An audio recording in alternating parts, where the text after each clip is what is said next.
Ալեքսյաններ, պարոն Ալեքսյան, մի խառնեք, Տիգրան Աբրահամյան։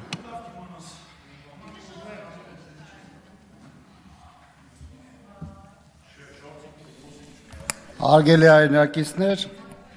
Հայաստանում տեղի ունեցող Լռություն, պարոն Ալեքսյան, լռություն։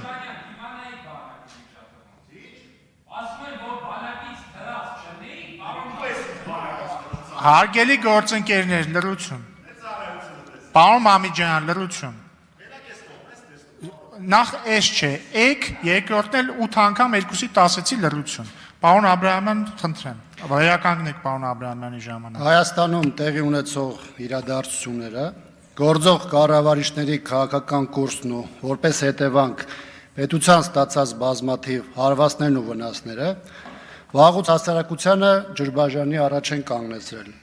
Համակերպել ստեղծված իրողություններին, թե պայքարել սեփական երկրում կյանքի արժանապատիվ պայմանների եւ պաշտպանվածության համար։ Մի կողմից իշխանության ծնած կեղծ օրակարգերն ու սին խոստումներն են, մյուս կողմից Հայաստանի շուրջ ագնացող ծանր հեռանկարները, որոնք մեր քաղաքացիներին ծանր որոշման առաջ են կանգնեցրել, թողնելու հեռանալ, թե դիմադրել։ Աստիճանաբար ժողովրդի մոտ լուռ կոնսենսուս է ձևավորվում առ այն, որ այս իշխանության գոյությունն ուղիղ ճանապարհ է բացում երկրի նոր փորձությունների տեղապտույտում հայտնվելու եւ գոյության կռվի համար։ Իշխանությունը խոստացավ խաղաղություն, ստացանք պատերազմ, խոստացավ բարեկեցություն, ստացանք արտագաղթ, խոստացավ ինքնիշխան երկիր, ստացանք նոր օկուպացված տարածքներ, խոստացավ արժանապատիվ կյանք, ստացանք մշտական անարգանք։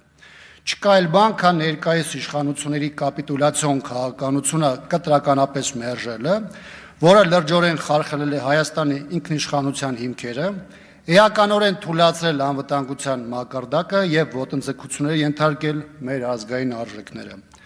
Հայաստանում պետք է ձևավորվի իշխանություն, որի արտաքին եւ ներքին քաղաքականությունը հիմնված է բացառապես ազգային շահերի վրա։ Անհնար է հաշտվել այն մտքի հետ, որ մեր երկրի կենսական շահը դարձնում են սակարկման առարկա եւ մեր անդադար պայքարն առաջին հերթին դա թույլ չտալն է։ Ցավոք ժամանակն անցնում է, վտանգները գնալով ավելի առարկայական են դառնում, իսկ իշխանությունը շարունակում է մնալ պատեհապաշտների եւ ավանտյուրիստների ձեռքում։ Մենք իրավունք չունենք հուսահատվելու, հոգնելու, ձեռքներս վեր բարձրացնելու, քանի դեռ մեր երկրի ու ժողովրդի համար գոյապանական վտանգը չենք չզոքացել, իսկ մեր երկիրը կառավարող արկածախնդիրները իշխանության ղեկին են։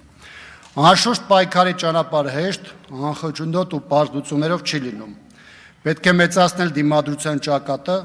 բոլոր ուժերը կենտրոնացնել մեկ գլխավոր նպատակի՝ սեփական ժողովրդին պատերազմով ահաբեկողի եւ բախտի քմահաճույքին թողնողի հեռացման շուրջ։ Տարածաշրջանային այս բարդ իրադրության եւ սպառալից արտաքին միջավայրի պայմաններում բարեկեցիկ զարգացող եւ ապահով կյանք կազմակերպելու այլ ճանապարհ պարզապես գոյություն չունի։ Արմենուիկ Յուրեղյան։